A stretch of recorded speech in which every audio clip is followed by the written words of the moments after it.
हे खत तयार करून तुम्ही कुंडीमध्ये लावलेल्या गवारीच्या झाडांना दिले तर झाडाची वाढ ही चांगली होऊन झाड गवारीच्या शेंगाने अगदी भरगच्च होऊन जाईल।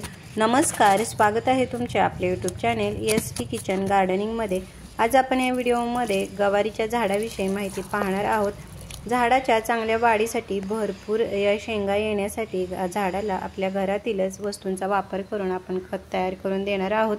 तर त्या वस्तू कोणत्या, त्याचा वापर कसा आणि किती प्रमाणामध्ये करायचा हे आपण पाहणार आहोतच, पण त्याचबरोबर या झाडाची काळजी कशी घ्यायची, त्यासाठी कोणती कामे करायची याची देखील माहिती पाहणार आहोत। तर त्यासाठी व्हिडिओ कुठेही स्किप न करता शेवटपर्यंत नक्की पहा आणि जर तुम्ही आपल्या चॅनेलवरती नवीन असाल तर व्हिडिओला लाईक व चॅनेलला सबस्क्राईब करायला मात्र अजिबात विसरू नका।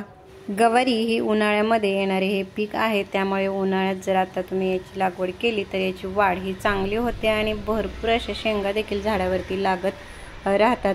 उन्हाळ्यामध्ये हे पीक येणारे असल्यामुळे या झाडाला साहजिकच भरपूर ऊन मिळणे हे आवश्यक असते। त्यामुळे जेव्हा आपण कुंडीमध्ये ही गवार लागवड करतो तेव्हा त्या ज्या कुंड्या आहेत त्या अशा ठिकाणी ठेवायच्या ज्या ठिकाणी या झाडाला दिवसभर भरपूर म्हणजे कमीत कमी 5 ते 6 तास एवढे तरी ऊन मिळणे हे आवश्यक आहे, तरच हे झाड चांगले वाढते आणि भरपूर शेंगा हे आपल्याला देत राहते।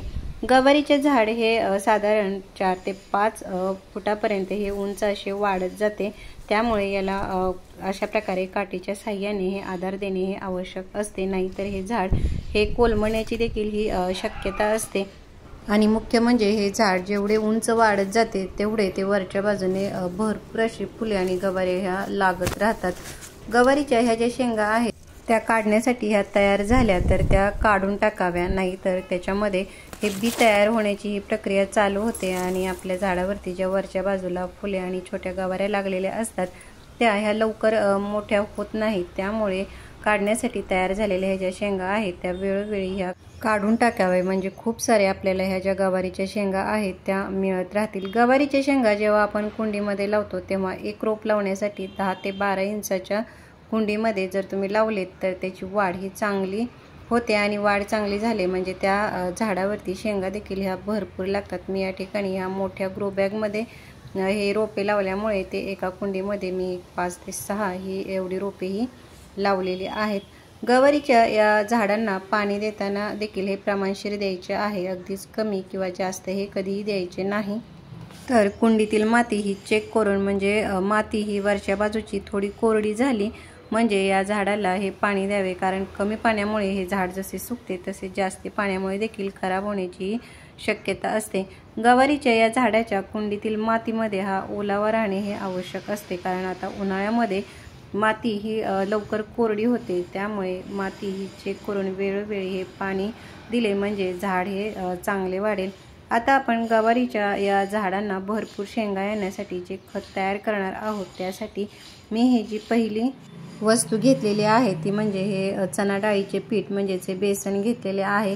बेसन हे देखील झाडांसाठी अतिशय फायदेशीर उपयुक्त असे आहे, कारण याच्यामध्ये जे झिंक, कॅल्शियम, प्रोटीन यासारखे जे घटक असतात त्यामुळे आपली जी झाडे आहेत ती खूप चांगली वाढतात। झाडावरील ज्या फांद्या आहेत त्या सुदृढ मजबूत होतात। झाडावरील पाणी हिरवीगार मोठ्या आकाराचे होण्यासाठी याचा खूप चांगला असा फायदा होतो। आपल्या झाडावरील पाने ही जेवढी निरोगी असतात तेवढे आपले झाड देखील हे निरोगी असते।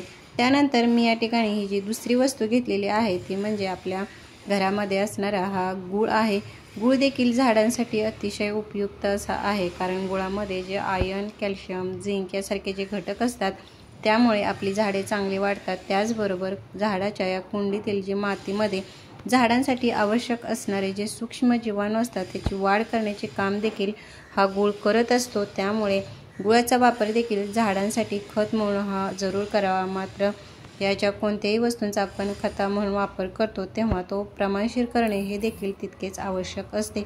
आता आपण हे जे बेसन आणि गूळ घेतलेले आहे त्यापासून खत तयार करण्यासाठी मी या ठिकाणी 1 चमचा गूळ हा पातळ करून घेतलेला आहे आणि त्याच्यामध्ये 1 चमचा हे जे बेसन आहे ते व्यवस्थित अशा प्रकारे मिक्स करून मिश्रण तयार करून घ्यायचे। त्याच्यामध्ये गुटी होऊन द्यायची नाही, म्हणजे ते पाण्यामध्ये व्यवस्थित मिक्स होईल। तर हे खत तयार करताना 1 लिटर पाण्यामध्ये फक्त 1 चमचा या प्रमाणामध्ये हे मिश्रण घेऊन खत तयार करून आपण झाडाला देणार आहोत। अशा प्रकारे हे खत तयार केल्यानंतर ते झाडांना देण्यापूर्वी झाडाच्या कुंडीतील माती देखील हलवून थोडी मोकळी करावी, म्हणजे आपण जे पण खते देतो ती मातीमध्ये व्यवस्थित मिक्स होतील आणि आपल्या झाडाला त्याचा चांगला असा हा फायदा होतो। तयार केलेले हे जे खत आहे ते किती प्रमाणामध्ये द्यायचे, तर 10 ते 12 इंचाच्या कुंडीमध्ये लावलेल्या एका झाडासाठी फक्त अर्धा मग महिन्यातून एकदा या प्रमाणामध्ये जर तुम्ही या खताचा वापर केलात तर झाडाची वाढ ही चांगली होईलच, पण झाडावरती खूप साऱ्या गवारीच्या ज्या शेंगा आहेत त्या तुम्हाला लागलेल्या दिसून येतील। तर कसा वाटला व्हिडिओ मला कमेंट बॉक्समध्ये नक्की सांगा।